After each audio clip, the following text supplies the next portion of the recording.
تاسې چې اهمیت لري مشرف یو قام کې پت لري عزت لري ښځه په اسلام کې پت لري عزت لري ښځه په اسلام کې پت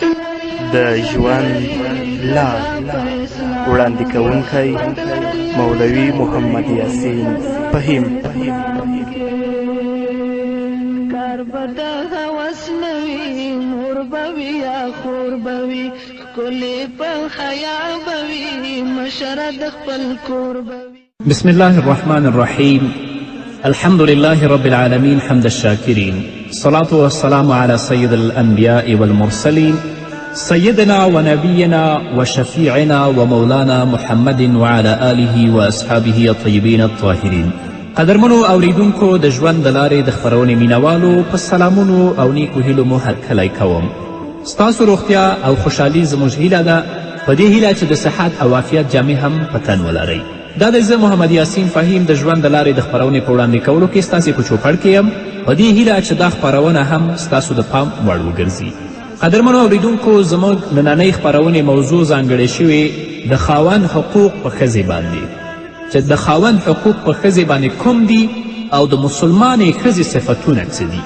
اوس چې د ښځې په ذمه باندې چې څومره حقوق د خاوند دي، د هغې ټول په تفصیل سره بیانول البته په یو خپرونه او دوه خپرونو او درې خپرونو کې نه کیږي. دا ډیر مشکل کار دی، خو زه به دا خپرونه په هغه اهم حقوقو باندې وچلوم چې کوم هغه عمده او اساسي حقونه د خاوند دي په ښځو باندې. پیغمبر علیه الصلاة والسلام د نیکې ښځې 5 صفات بیان کړي دي او دا یو معیار قایم کړی دی چې نیکه او دینداره ښځه هغه ده چې په هغې کې دا 5 صفات موندلی شي. په هغې ښځې کې چې دا 5 صفات چې پیغمبر علیه الصلاة والسلام موږ ته په خپل احادیثو او لارښوونو کې بیان کړي، په هغې کې دا صفات نه وي، نو هغه ښځه کامله او مؤمنه مسلمانه ښځه نشي کیدلی. اول صفت د مسلمانې ښځې دا دی چې پیغمبر علیه الصلاة والسلام بیان کړی ان امرها اطاعته. د ټولو نه اول سبق مسلمانې لور ته محمد رسول الله صلی الله علیه وسلم دا ورکړی که ستا د ژوند ملګری ستا خاوند تا ته څه حکم درکوي هغه اطاعت کوه، خو دا په دې شرط باندې چې په کوم سی باندې د ستا خاوند تا ته امر کوي د هغه شي نه الله رب العزت ته نه وي منع کړي. نو که د خاوند په اطاعت کولو کې د الله حکم ماتېده نو بیا د خاوند اطاعت جائز نه دی. مثلا خاوند ښځې ته وایي چې ته د نامحرمه سړو سره کینه او یا د ګناه په مجلس کې شرکت وکړه، په دې باندې مجبوره کړي، یا بې پردې ته د کور نه بهر ووځه، نو په داسې قسمه د ګناه په کارونو کې د ښځې اطاعت د خاوند نه دا لازمي نه دی، بلکې ښځه به په داسې کارونو کې د خپل خاوند نه سرغړونه کوي. لا طاعت للمخلوق فی معصیت الخالق. خو زما خویندو، د دې خبرې پوره کوشش کوئ چې د خپل خاوند هر جائز خبره تاسې ومنئ، د هغه د منشا مطابق د وخت تیرولو کوشش کوئ، د خپل ټول سکون، ټول قربان، یعنی خپل چین او سکون ټول د خپل خاوند نه تاسې قربان کړئ. بیا تاسې وګورئ چې په ښځه او خاوند کې څنګه محبت پیدا کیږي. بیا لکه څنګه چې متل دی فرمایي بیا به یک جان و 2 قالب وي، یو دماغ او 2 جسمونه به وي، یوه بیماری او 2 علاجونه به وي، یوه پریشانی او 2 دعا غوښتونکي به وي، یو کار او 2 سوچونه به وي، یو غم او 2 برداشت کوونکي به وي، یوه خوشحالي او 2 خندیدونکي به وي. نو ښځې ته دا په کار ده چې د خاوند د خوشحالېدو سره خوشحالي زده کړي، د هغه د غم سره غمجن کیدل زده کړي. دا نه چې کله خاوند غمجن وي او دا پیخان دي، او دا هم نه چې کله خاوند خوشحاله وي او دا غمجنه وي، بلکې د خاوند خوشحالېدلو سره د خوشحالي زده کړي او د هغه د غم سره د غمجن کیدل زده کړي. حضرت ابو دردا رضی الله عنه خپلې ښځې ته نصیحت کوي او ورته وایي که زه دې ناراضه وکتم نو راضي کومې، او که ته مې ناراضه وکتلې تا به زه راضي کوم. نو قدرمنو اوریدونکو، محمد رسول الله صلی الله علیه وسلم د ښځې اولینی صفت دا بیان کړی دی که خاوند هغې ته څه حکم وکړي نو هغه د خپل خاوند حکم مني،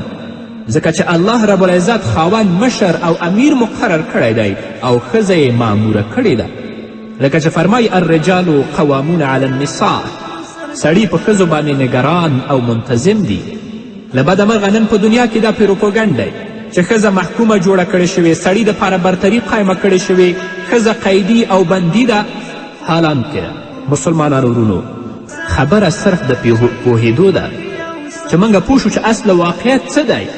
پیغمبر علیه الصلاة وسلام دا فرمایي چې کله تاسې په یو سفر کې روانیږئ، 2 کسه 3 کسه، نو ځان ته به په هغه سفر کې یو امیر او یو مشر ټاکئ چې ستاسې د سفر انتظام وکړي چې ډېر لنډ سفر هم وي. دا خو لا پرېږده چې په یو کورنۍ کې ډېر یو اوږد سفر او یو اوږد ژوند تیروي، نو دلته خامخا یو امیر او یو مشر ته ضرورت شته دی. که په دې کورنۍ کې مشر او امیر نه وي، نو په دې کورنۍ کې به ډېره سخته بدنظمي راشي او روزانه به په دې کورنۍ کې پریشانی او غم وي. نو صرف دلته د سړي قوام یا د سړي مشرتوب په ښځې باندې د انتظام دپاره دی، دا نه چې په هغه په کور کې محکومه وي او هغه په کور کې بندي او قیدي وي.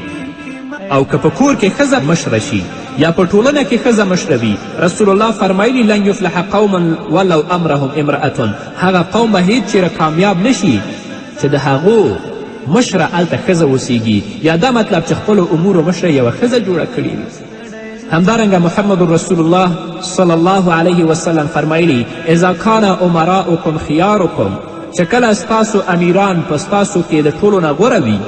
و اغنیاؤکم سمحاؤکم، او ستاسو مالداران خلک سخیان وي، و امورکم شورا بینکم، او ستاسې کارونه په خپل منځ کې مشورې سره پوره کیږي، فظهر الارض خیر لکم من بطنها، نو بیا د ځمکې شا ستاسو دپاره ډیره غوره ده د ځمکې د خیټې او د منځ نه.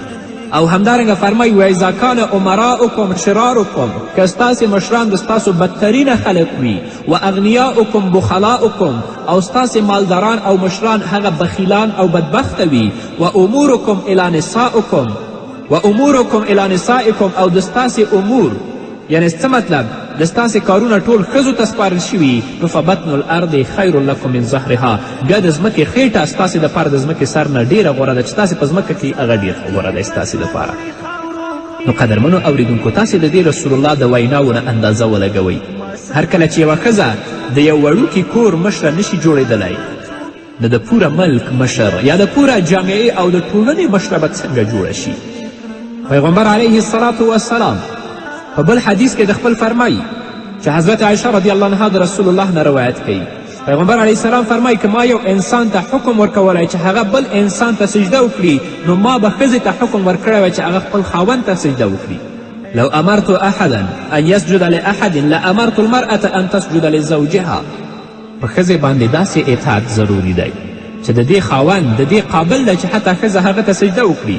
خو چونکه سجده غیر د الله رب العزت نه بل د چا لپاره جایز نه ده، نو د دې وجې نه داسې حکم رسول الله نه دی ورکړی. همدارنګه رسول الله صلی الله علیه وسلم په بل حدیث کې فرمایي لو ان رجلا امر امرته ان تنقل حجرا من جبل احمر الى جبل اسود ومن جبل اسود الى جبل احمر لکان حق لها ان تفعل. که یو سړي خپلې ښځې ته دا حکم ورکړی وی چې هغه دې د سور غره نه کاڼی ویسي تور غره ته او د تور غره نه دې راوړي سره غره ته، نو ښځې ته دا لازمه ده چې دا کار باید وکړي. دا رسول الله د مثال په طور باندې ارشاد فرمایلی دی. بالفرض ویلي خاوند خو هیڅکله دا کار په خپلې ښځې باندې نه کوي، دا مشقت والا کار، خو صرف رسول الله صلی الله علیه وسلم دا فرمایلی چې د ښځې اطاعت د خاوند نه دا ډیر لازم دی چې باید تل لپاره د خپل خاوند اطاعت وکړي. اوس هغه ښځه چې د خپل د خاوند اطاعت کوي، الله دې ته څه اجر ورکوي که نه؟ هر کله چې د ښځې په ذمه شریعت داسې اطاعت ایښودی، نو په دې باندې الله رب العزت هغه ته اجر و ثواب هم ډیر ورکوي. حضرت ام سلیم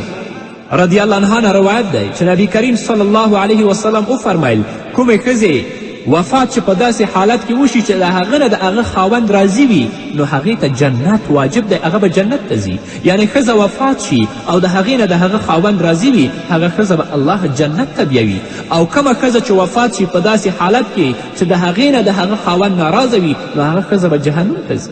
دغه شان په یو بل حدیث کې رسول الله صلی الله علیه وسلم فرمایلی چې د نارینهو په نیکیو کې ښځې ته هم حصه میلاویږي. یعنی کم نیک کارونه چې نارینه کوي، الله رب العزت به د هغو په ثواب کې زنانه هم شریکوي. حضرت اسما بنت یزید رضی الله عنها د نبی کریم صلی الله علیه وسلم په خدمت کې حاضره شوه او د قاصد په طور رسول الله ته ویل چې زه د ټولو د ښځو نماینده تاسو ته راغلی یم او داسې رسول الله ته وفرمایل چې بېشکه الله رب العزت تاسې ښځو او نارینهو ته نبي او پیغمبر راستولی یاستئ خو کومه چې موږ ښځې یاستو هغه موږ په تا باندې او پر الله رب العزت باندې ایمان راوړی دی خو موږ ښځې په کورنیو کې پابند یو او زموږ سړي په موږ باندې خپل خواهشات پوره کوي د دوی اولادونه موږ په خپلو خېټو کې اوچته وو د دې ټولو خبرو باوجود سړي بیا هم د ډیرو ثوابونو لایق دی یا د ډیرو ثوابونو په کارونو کې زموږ نه وړاندې دي ځکه چې هغوی د جمعې منځونه کوي جنازې ته ځي د مریضانو عیادت کوي جهاد کوي حج کوي او عمرې کوي او موږ د دوی په کورنیو کې د دوی د مال او د دوی د بچیانو حفاظت کوو آیا الله رب العزت به موږ ته کوم ثواب راکړي که نه د دې ښځې دا عجیبه او ناشنا سوال پیغمبر علیه الصلاة والسلام واورید پیغمبر علیه الصلاة والسلام د صحابه کرامو په طرف متوجه شه او داسې وفرمیل آیا تاسو د دین په باره کې د دې ښځې نه زیات ښه سوال د چا نه تاسو اورېدلی صحابه کرامو رضوان الله تعالی علیهم اجمعین وفرمیل چې د الله رسوله موږ ته خو هم خیال نه و چې یوه ښځه دې داسې سوال وکړی شي دا خو لا پرېږده چې د دې تصور موږ هم نه کوو د دې نه پس پیغمبر علیه الصلاة والسلام حضرت اسما رضی الله عنها ته وفرمیل او هغې ته متوجه شه چې دا خبره په غور سره واوره او پوه شه کومو ښځو چې ته رالیږلی هغوی ته هم دا خبره وکړه چې د ښځې خپل خاوند سره ښه سلوک کول یعنی کومه ښځه چې خپل خاوند سره ښه رفتار او ښه سلوک او ښه اخلاق کوي او ښځه چې د خپل خاوند خوشحالي لټوي او په دې باندې عمل کوي د دې ټولو د ثواب برابر دی یعنی ښځه نارینه که په دنیا کې په خپل ژوند کې حج کوي عمرې کوي جهاد کوي د جمعې په منځونو کې اشتراک کوي خو هغه ښځه چې د خپل خاوند اطاعت کوي د خپل د خاوند رضا لټوي الله رب العزت به د هغه نارینهو نه دې ښځې ته ډېر زیات ثواب ورکوي خو له بده مرغه چې نن توسه پورې باندې موږ په معاش د خپل کورني ژوند باندې پوه نه شو هغه زموږ د جهالت سبب دی الله رب العزت دې په موږ باندې رحم وکړي د نیکې او مسلمانې ښځې دویم صفت چې پیغمبر علیه الصلاة والسلام بیان کړی دی هغه دا دی چې ان نظر الیها سرته دویم صفت د مسلمانې ښځې او نیکې ښځې دا دی که خاوند هغې طرف ته وګوري نو هغه خوشحاله کړي یعنې خاوند یې په کتلو خوشحاله کیږي یعنې دا ښځه خپل رنګ روغن په شرعي حدودو کې دننه داسې ساتي چې هغه خاوند ته خوښ وي داسې ډول او سنګار کوي کوم چې خاوند ته خوښ وي او خاوند یې خوښوي خو له بده مرغه چې په دې سنګار او آرایش کې نن ښځې په دوه غټو غلط فهمیو کې غورځېدلي دي لومبنۍ غلط فهمي دا کیږي چې بعضې ښځې په کورونو کې ډول او سنګار نه کوي په کورونو کې خو د نوکرانو په شان اوسیږي لکه د مزدورانو په شان خیرینې خیچنې او ډېرې مردارې جامې اغوندي ویښته او غیره نه جوړوي خو کله چې د بهر وځي کوم ځای ته میلمه روانوي نو ښه بیا سنګار کوي حالانکه قدرمنو اوریدونکو په ښځه باندې د خاوند دا حق دی چې دا ښځه د خاوند دپاره باید سنګار وکړي دویمه غلط فهمي د ښځو دا ده او اکثرې ښځې په دې کې مبتلا دي هغوی چې کم آرایش یا سنګار کوي نو د شرعي حدودو نه هغوی تیریږي او دا د دیو سنګار چې کوم د اسلام په مقدس دین کې د خاوند دپاره هغه اسلام اجازه ورکړي د هغو نه خبره تیروي جایز او ناجایز حلال او د حرامو پروا اصلا نه کوي مثلا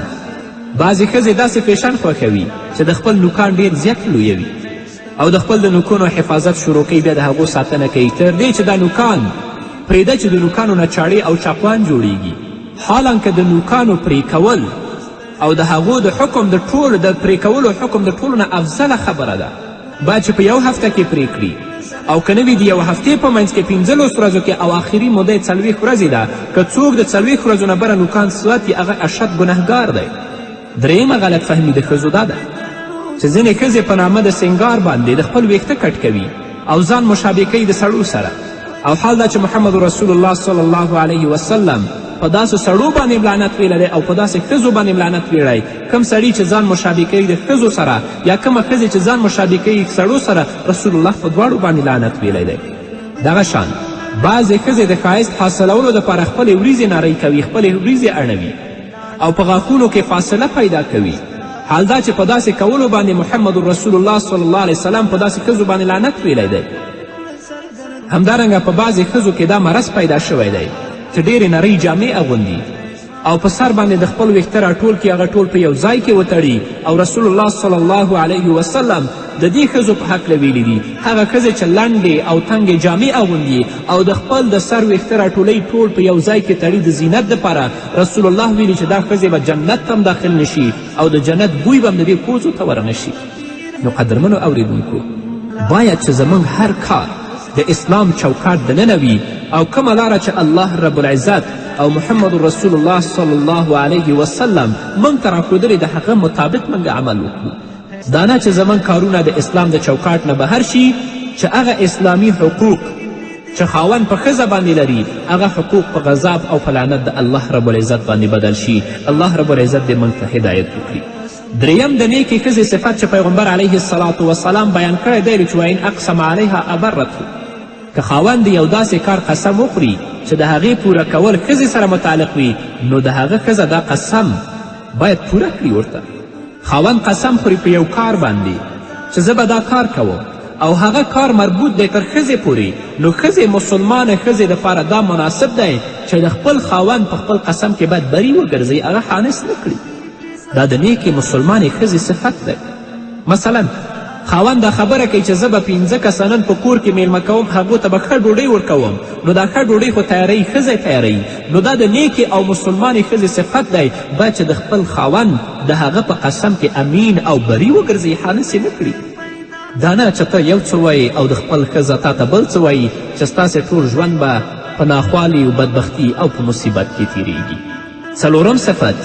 د مسلمانې ښځې پیغمبر علیه الصلاة وسلام داسې بیان کړی، وان غاب عنها نصحته فی نفسها و مالها. د نیکې ښځې څلورم صفت دا دی چې د خاوند په غیابت کې چې خاوند یې په کور کې نه وي، د خپل ځان د عزت او د خاوند د مال حفاظت وکړي. چې خاوند یې په کور کې نه دی، باید د خپل عزت هم وساتي، د خپل د خاوند عزت هم وساتي، او کومه مال او دارایی چې خاوند په کور کې پریښې ده باید د هغې حفاظت هم وکړي. دا نه چې کله خاوند یې په کور کې نو هغه په کور کې پردم کوي، سترم کوي، او چې کله خاوند په کور کې نه نو بیا بې پردګي اختیار کړي. او داسې نه چې خاوند په کور کې د هغه مال ته لاس نه وړي، او چې کله خاوند د کوره وځي نو په ناجایزه طریقې باندې په حرامه طریقې باندې د خپل خاوند مال هر ظرف ته دا مصرفوي. ځکه پیغمبر علیه الصلاة وسلام فرمایي المرأة راعیة فی بیت زوجها، ښځه د خپل د خاوند د کور نګرانه ده او دا مسئوله ده. پنځم صفت د مسلمانې ښځې پیغمبر علیه الصلاة وسلام داسې بیان کړی دی. د نیکې ښځې پنځم صفت دا ده چې د خپل خاوند د دینداري او ایمانداري فکر کوونکي وي. تل لپاره په دې تلاش کوي چې زما خاوند څنګه دینداره، مسلمانه او با ایمانه وي. د هغه د منځونو، د هغه د روژو، د حلال او د حرام فکر کوونکي وي. پیغمبر علیه الصلاة وسلام په حدیث کې صحابه کرامو رسول الله نه پوښتنه وکړه. پیغمبر علیه السلام په حدیث کې فرمایي صحابه کرام رسول الله نه پوښتنه وکړه چې کوم مال ډیر غوره دی؟ نو رسول الله صلی الله علیه وسلم وفرمیل د ټولو نه بهترین مال هغه ذکر کوونکې ژبه ده، او د ټولو نه بهترین مال هغه شاکر زړه دی چې هغه شکر وباسي، او داسې ایمان والا مسلمان والا ښځه ده چې هغه د خاوند مدد کوي د هغه په ایمان باندې. که خاوند لمونځ نه کوي، ښځه تل په دې تلاش کوي چې هغه مانځه ته وهڅوي.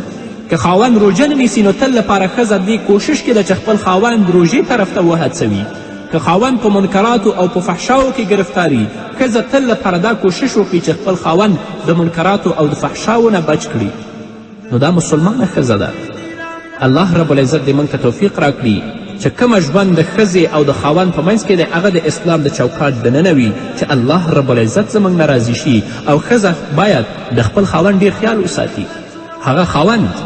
چې هغه د اسلام په امورو به پابند وي او تل لپاره په خپل اعمالو کې د الله رب العزت رضا لټوي. خو له بده مرغه په ځینې کورنۍ کې موږ وینو چې ځینې زموږ خویندې دي ډېرې مسلمانه، بادیانته، امینې، عفیفې، خو د هغو خاوندان چې موږ وینو ډېر بدبخته انسانان، ډېر جاهل انسانان چې اصلا د خپل د ښځو په حقوق باندې نه پوهېږي، هغو سره د ژوند په طریقه باندې نه پوهېږي، هغو سره د اخلاق په طریقه باندې نه پوهېږي، بیا نو د داسې خاوندانو اطاعت اصلا ضرور نه دی. الله رب العزت دې په موږ او تاسو ټولو باندې رحم وکړي. قدرمنو اورېدونکو، دا به زموږ نننۍ خپرونه ستاسو درانه حضور ته وړاندې کړه. تر بلې خپرونې پورې چې زه بیا هم ستاسو درانه حضور ته حاضرېږم، تاسو ټول په پاک رب سپارم. پاتې ژوند او پاتې ورځم نیکمرغه پاک الله مو مل شي. کلی په حیا بوي مشرد خپل کور بوي کلی په حیا بوي مشرد خپل کور بوي کلی په حیا بوي مشرد خپل کور بوي تل پاک لمنوي شرعي نظام کې پتلري عزت لري غزا په اسلام کې پتلري عزت لري غزا په اسلام کې داسې چې اهمیت لري مشر په یو قام کې پت لري عزت لري ښځه په اسلام کې پت لري عزت لري ښځه په اسلام کې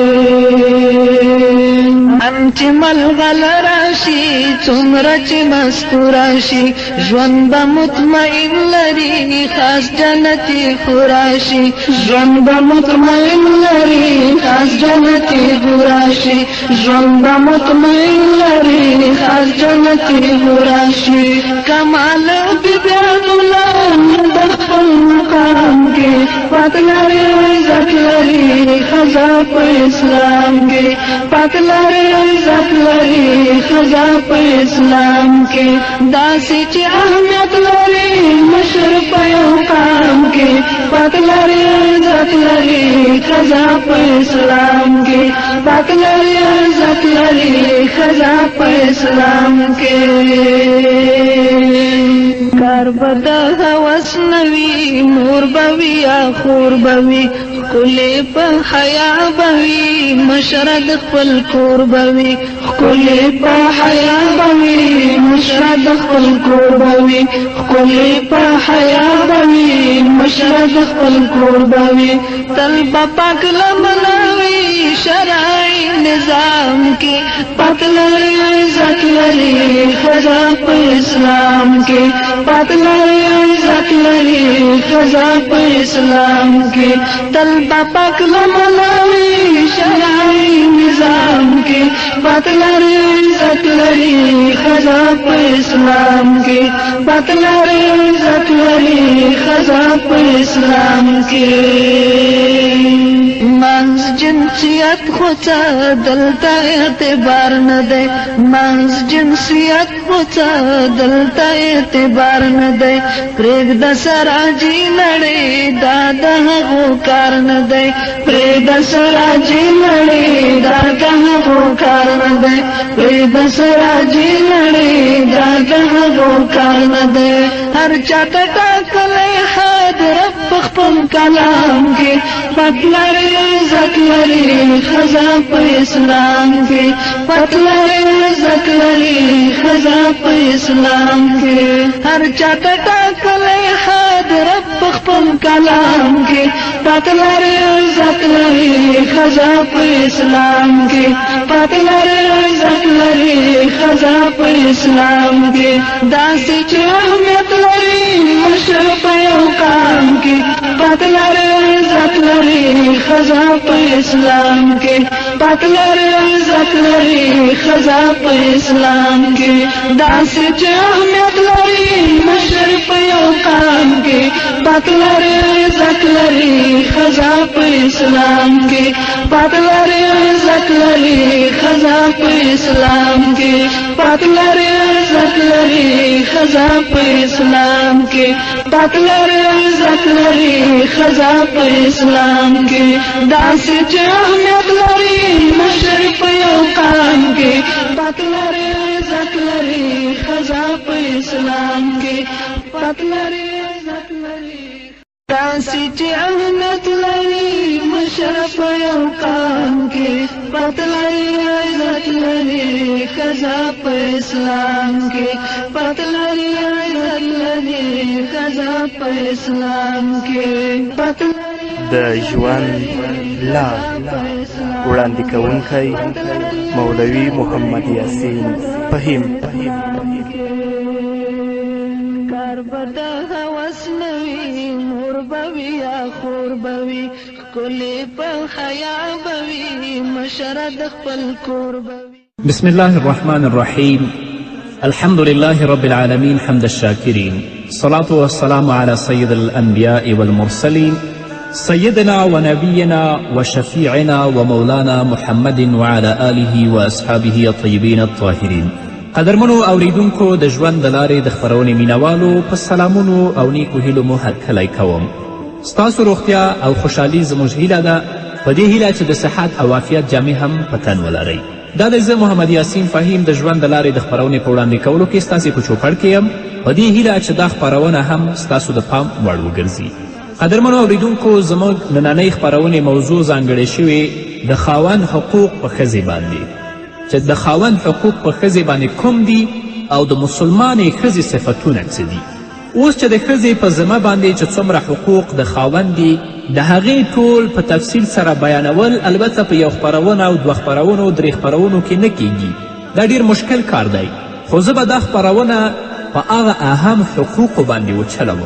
چې کوم هغه عمده او اساسي حقونه د خاوند دي په ښځو باندې. پیغمبر علیه الصلاة والسلام د نیکې ښځې 5 صفات بیان کړي دي او دا یو معیار قایم کړی دی چې نیکه او دینداره ښځه هغه ده چې په هغې کې دا 5 صفات موندلی شي. په هغې ښځې کې چې دا 5 صفات چې پیغمبر علیه الصلاة والسلام موږ ته په خپل احادیثو او لارښوونو کې بیان کړي، په هغې کې دا صفات نه وي، نو هغه ښځه کامله او مؤمنه مسلمانه ښځه نشي کیدلی. اول صفت د مسلمانې ښځې دا دی چې پیغمبر علیه الصلاة والسلام بیان کړی ان امرها اطاعته. د ټولو نه اول سبق مسلمانې لور ته محمد رسول الله صلی الله علیه وسلم دا ورکړی که ستا د ژوند ملګری ستا خاوند تا ته څه حکم درکوي هغه اطاعت کوه، خو دا په دې شرط باندې چې په کوم سی باندې د ستا خاوند تا ته امر کوي د هغه شي نه الله رب العزت ته نه وي منع کړي. نو که د خاوند په اطاعت کولو کې د الله حکم ماتېده نو بیا د خاوند اطاعت جائز نه دی. مثلا خاوند ښځې ته وایي چې ته د نامحرمه سړو سره کینه او یا د ګناه په مجلس کې شرکت وکړه، په دې باندې مجبوره کړي، نو په دې باندې الله رب العزت هغه ته اجر و ثواب هم ډیر ورکوي. حضرت ام سلیم رضی الله عنها نه روایت دی چې نبی کریم صلی الله علیه وسلم وفرمیل کومې ښځې وفات چې په داسې حالت کې وشي چې د هغه نه د هغه خاوند راضي وي نو هغې ته جنت واجب دی، هغه به جنت ته ځي. یعنې ښځه وفات شي او د هغې نه د هغه خاوند راضي وي، هغه ښځه به الله جنت ته بیوي. او کومه ښځه چې وفات شي په داسې حالت کې چې د هغې نه د هغه خاوند ناراضه وي نو هغه ښځه به جهنم ته ځي. دغه شان په یو بل حدیث کې رسول الله صلی الله علیه وسلم فرمایلي چې د نارینهو په نیکیو کې ښځې ته هم حصه میلاویږي، یعنی کوم نیک کارونه چې نارینه کوي الله رب العزت به د هغو په ثواب کې زنانه هم شریکوي. حضرت اسما بنت یزید رضی الله عنها د نبی کریم صلی الله علیه وسلم په خدمت کې حاضره شوه او د قاصد په طور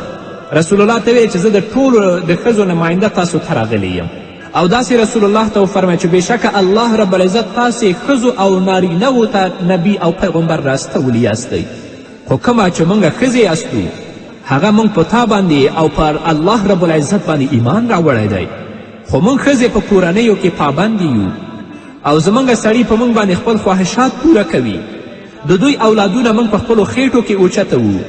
د دې ټولو خبرو باوجود سړي بیا هم د ډیرو ثوابونو لایق دی یا د ډیرو ثوابونو په کارونو کې زموږ نه وړاندې دي، ځکه چې هغوی د جمعې منځونه کوي، جنازې ته ځي، د مریضانو عیادت کوي، جهاد کوي، حج کوي او عمرې کوي، او موږ د دوی په کورنیو کې د دوی د مال او د دوی د بچیانو حفاظت کوو. آیا الله رب العزت به موږ ته کوم ثواب راکړي که نه؟ د دې ښځې دا عجیبه او ناشنا سوال پیغمبر علیه الصلاة والسلام واورید. پیغمبر علیه الصلاة والسلام د صحابه کرامو په طرف متوجه شه او داسې وفرمیل آیا تاسو د دین په باره کې د دې ښځې نه زیات ښه سوال د چا نه تاسو اورېدلی؟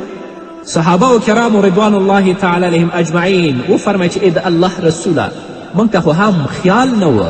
چې یوه ښځه دې داسې سوال وکړی شي، دا خو لا پرېږده چې د دې تصور موږ هم نه کوو. د دې نه پس پیغمبر علیه الصلاة والسلام حضرت اسما رضی الله عنها ته وفرمیل او هغې ته متوجه شه چې دا خبره په غور سره واوره او پوه شه کومو ښځو چې ته رالیږلی هغوی ته هم دا خبره وکړه چې د ښځې خپل خاوند سره ښه سلوک کول، یعنی کومه ښځه چې خپل خاوند سره ښه رفتار او ښه سلوک او ښه اخلاق کوي او ښځه چې د خپل خاوند خوشحالي لټوي او په دې باندې عمل کوي د دې ټولو د ثواب برابر دی. یعنی ښځه نارینه که په دنیا کې په خپل ژوند کې حج کوي، عمرې کوي، جهاد کوي، د جمعې په منځونو کې اشتراک کوي، خو هغه ښځه چې د خپل خاوند اطاعت کوي، د خپل د خاوند رضا لټوي، الله رب العزت به د هغه نارینهو نه دې ښځې ته ډېر زیات ثواب ورکوي. خو له بده مرغه کور کې ښځه مشره شي یا په ټولنه کې ښځه مشره وي، رسول الله فرمایلي لن یفلح قوم ولو امرهم امرأة، هغه قوم به هیڅ چیرې کامیاب نشي چې د هغو مشره هلته ښځه اوسیږي، یا دا مطلب چې خپلو امورو مشره یوه ښځه جوړه کړې وي. همدارنګه محمد رسول الله صلی الله علیه وسلم فرمایلی اذا کان امراؤکم خیارکم، چې کله ستاسو امیران په ستاسو کې د ټولو نه غوره وي، و اغنیاؤکم سمحاؤکم، او ستاسو مالداران خلک سخیان وي، و امورکم شورا بینکم، او ستاسې کارونه په خپل منځ کې مشورې سره پوره کیږي، فظهر الارض خیر لکم من بطنها، نو بیا د ځمکې شا ستاسو دپاره ډیره غوره ده د ځمکې د خیټې او د منځ نه. او همدارنګه فرمایي و اذا کان امراؤکم شرارکم، که ستاسې مشران د ستاسو بدترینه خلق وي، و اغنیاؤکم بخلاؤکم، او ستاسې مالداران او مشران هغه بخیلان او بدبخته وي، و امورکم الی نسائکم، و امورکم الی نسائکم، او د ستاسې امور یعنی څه مطلب د ستاسې کارونه ټول ښځو ته سپارل شوي، نو فبطن الارض خیر لکم من ظهرها، بیا د ځمکې خیټه ستاسې دپاره د ځمکې سر نه ډیره غوره ده، چې تاسې په ځمکه کې هغه ډېر غوره دی ستاسې دپاره. نو قدرمنو اوریدونکو، تاسې د دې رسول الله د ویناو نه اندازه ولګوئ. هر کله چې یوه ښځه د یو وړوکي کور مشره نشي جوړېدلی، نو د پوره ملک مشر یا د پوره جامعې او د ټولنې مشره به څنګه جوړه شي. پیغمبر علیه الصلاة والسلام په بل حدیث کې د خپل فرمایي چې حضرت عایشه رضی الله عنها د رسول الله نه روایت کوي، پیغمبر علیه السلام فرمایي که ما یو انسان ته حکم ورکولی چې هغه بل انسان ته سجده وکړي، نو ما به ښځې ته حکم ورکړی وی چې هغه خپل خاوند ته سجده وکړي. لو امرت احدا ان یسجد لاحد لامرت المرأة ان تسجد لزوجها، په ښځې باندې داسې اطاعت ضروري دی چې د دې خاوند د دې قابل دی چې حتی ښځه هغه ته سجده وکړي، خو چونکه سجده غیر د الله رب العزت نه بل د چا لپاره جایز نه ده، نو د دې وجې نه داسې حکم رسول الله نه دی ورکړی. همدارنګه رسول الله صلی الله علیه وسلم په بل حدیث کې فرمایي لو ان رجلا امر امرته ان تنقل حجرا من جبل احمر الى جبل اسود ومن جبل اسود الى جبل احمر لکان حق لها ان تفعل، که یو سړي خپلې ښځې ته دا حکم ورکړی وی چې هغه دې د سور غره نه کاڼی ویسي تور غره ته، او د تور غره نه دې راوړي سره غره ته، نو ښځې ته دا لازمه ده چې دا کار باید وکړي. دا رسول الله د مثال په طور باندې ارشاد فرمایلی دی بالفرض ویلي، خاوند خو هیڅکله دا کار په خپلې ښځې باندې نه کوي، دا مشقت والا کار، خو صرف رسول الله صلی الله علیه وسلم دا فرمایلی چې د ښځې اطاعت د خاوند نه دا ډیر لازم دی چې باید تل لپاره د خپل خاوند اطاعت وکړي. اوس هغه ښځه چې د خپل د خاوند اطاعت کوي، الله دې ته څه اجر ورکوي که نه؟ هر کله چې د ښځې په ذمه شریعت داسې اطاعت ایښودی چې نن توسه پورې باندې موږ په معاش د خپل کورني ژوند باندې پوه نه شو، هغه زموږ د جهالت سبب دی. الله رب العزت دې په موږ باندې رحم وکړي. د نیکې او مسلمانې ښځې دویم صفت چې پیغمبر علیه الصلاة وسلام بیان کړی دی هغه دا دی چې ان نظر الیها سرته. دویم صفت د مسلمانې ښځې او نیکې ښځې دا دی که خاوند هغې طرف ته وګوري نو هغه خوشحاله کړي، یعنی خاوند یې په کتلو خوشحاله کیږي. یعنی دا ښځه خپل رنګ روغن په شرعي حدودو کې دننه داسې ساتي چې هغه خاوند ته خوښ وي، داسې ډول او سنګار کوي کوم چې خاوند ته خوښ وي او خاوند یې خوښوي. خو له بده مرغه چې په دې سنګار او آرایش کې نن ښځې په دوه غټو غلط فهمیو کې غورځېدلي دي. لومبنۍ غلط فهمي دا کیږي چې بعضې ښځې په کورونو کې ډول او سنګار نه کوي، په کورونو کې خو د نوکرانو په شان اوسیږي، لکه د مزدورانو په شان خیرینې خیچنې او ډیرې مردارې جامې اغوندي، ویښته او غیره نه جوړوي، خو کله چې د بهر وځي کوم ځای ته میلمه روانوي نو ښه بیا سنګار کوي. حالانکه قدرمنو اوریدونکو، په ښځه باندې د خاوند دا حق دی چې دا ښځه د خاوند دپاره باید سنګار وکړي. دویمه غلط فهمي د ښځو دا ده او اکثرې ښځې په دې کې مبتلا دي، هغوی چې کم آرایش یا سنګار کوي نو د شرعي حدودو نه هغوی تیریږي، او دا د دیو سنګار چې کوم د اسلام په مقدس دین کې د خاوند دپاره هغه اسلام اجازه ورکړي د هغو نه خبره تیروي، جایز او ناجایز، حلال او د حرامو پروا اصلا نه کوي. مثلا بعضې ښځې داسې فیشن خوښوي چې د خپل نوکان ډېر زیات لویوي، او د خپل د نوکانو حفاظت شروع کوي، بیا د هغو ساتنه کوي، تر دې چې دا نوکان پرېږده چې د نوکانو نه چاړې او چاقوان جوړیږي. حالانکه د نوکانو پرې کول او د هغو د حکم د ټولو د پرې کولو حکم د ټولو نه افضله خبره ده. باید چې په یو هفته کې پرې کړي، او که نه وي د یو هفتې په منځ کې 15 ورځو کې، او آخري موده یې 40 ورځې ده. که څوک د 40 ورځو نه بره نوکان ساتي هغه اشد ګنهګار دی. درېیمه غلط فهمي د ښځو دا ده چې ځینې ښځې په نامه د سینګار باندې د خپل ویښته کټ کوي او ځان مشابه کوي د سړو سره. او حال دا چې محمد رسول الله صلی الله علیه وسلم په داسې سړو باندې لعنت ویلی دی او په داسې ښځو باندې لعنت ویلی. کم سړي چې ځان مشابه کوي د ښځو سره یا کومه ښځې چې ځان مشابه کوي سړو سره، رسول الله په دواړو باندې لعنت ویلی دی. دغه شان بعضې ښځې د ښایست حاصلولو دپاره خپلې وریځې نری کوي، خپلې وریځې اړوي او په غاښونو کې فاصله پیدا کوي. حال دا چې په داسې کولو باندې محمد رسول الله صلی الله علیه وسلم په داسې ښځو باندې لعنت ویلی دی. همدارنګه په بعضې ښځو کې دا مرض پیدا شوی دی چې ډېرې نرۍ جامې اغوندي او په سر باندې د خپل ویښته راټول کړي، هغه ټول په یو ځای کې وتړي. او رسول الله صلی الله علیه وسلم د دې ښځو په هکله ویلي دي، هغه ښځې چې لنډې او تنګې جامې اغوندي او د خپل د سر ویښته راټولۍ ټول په یو ځای کې یا بې پردې ته د کور نه بهر ووځه، نو په داسې قسمه د ګناه په کارونو کې د ښځې اطاعت د خاوند نه دا لازمي نه دی، بلکې ښځه به په داسې کارونو کې د خپل خاوند نه سرغړونه کوي. لا طاعت للمخلوق فی معصیت الخالق. خو زما خویندو د دې خبرې پوره کوشش کوئ چې د خپل خاوند هر جایز خبره تاسې ومنئ، د هغه د منشا مطابق د وخت تیرولو کوشش کوئ. د خپل ټول سکون، ټول قربان، یعنی خپل چین او سکون ټول د خپل خاوند نه تاسې قربان کړئ. بیا تاسې وګورئ چې په ښځه او خاوند کې څنګه محبت پیدا کیږي. بیا لکه څنګه چې متل دی فرمایي بیا به یک جان و دو قالب وي، یو دماغ او دوه جسمونه به وي، یوه بیماری او دوه علاجونه به وي، یوه پریشانی او دوه دعا غوښتونکي به وي، یو کار او دوه سوچونه به وي، یو غم او دوه برداشت کوونکي به وي، یوه خوشحالي او دوه خندیدونکي به وي.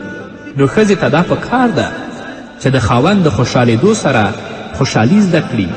د هغه د غم سره غمجن کیدل زده کړي. دا نه چې کله خاوند غمجن وي او دا پیخان دي، او دا هم نه چې کله خاوند خوشحاله وي او دا غمجنه وي، بلکې د خاوند خوشحالېدلو سره د خوشحالي زده کړي او د هغه د غم سره د غمجن کیدل زده کړي. حضرت ابو دردا رضی الله عنه خپلې ښځې ته نصیحت کوي او ورته وایي که زه دې ناراضه وکتم نو راضي کومې، او که ته مې ناراضه وکتلې تا به زه راضي کوم. نو قدرمنو اوریدونکو، محمد رسول الله صلی الله علیه وسلم د ښځې اولینی صفت دا بیان کړی دی که خاوند هغې ته څه حکم وکړي نو هغه د خپل خاوند حکم مني، ځکه چې الله رب العزت خاوند مشر او امیر مقرر کړی دی او ښځه یې ماموره کړې ده. لکه چې فرمایي الرجال قوامون علی النساء، سړي په ښځو باندې نګران او منتظم دي. له بده مرغه نن په دنیا کې دا پروپاګنډ دی چې ښځه محکومه جوړه کړې شوې، سړي دپاره برتري قایمه کړې شوې، ښځه قیدي او بندي ده. حالانکه مسلمانانو ورونو، خبره صرف د پوهېدو ده چې موږ پوه شو چې اصل واقعیت څه دی. پیغمبر علیه الصلاة وسلام دا فرمایي چې کله تاسې په یو سفر کې روانیږئ، 2 کسه 3 کسه، نو ځان ته به په هغه سفر کې یو امیر او یو مشر ټاکئ چې ستاسې د سفر انتظام وکړي چې ډېر لنډ سفر هم وي. دا خو لا پرېږده چې په یو کورنۍ کې ډېر یو اوږد سفر او یو اوږد ژوند تیروي، نو دلته خامخا یو امیر او یو مشر ته ضرورت شته دی. که په دې کورنۍ کې مشر او امیر نه وي نو په دې کورنۍ کې به ډېره سخته بدنظمي راشي او روزانه به په دې کورنۍ کې پریشانی او غم وي. نو صرف دلته د سړي قوام یا د سړي مشرتوب په ښځې باندې د انتظام دپاره دی، دا نه چې په هغه په کور کې محکومه وي او هغه په کور کې بندي او قیدي وي. او که په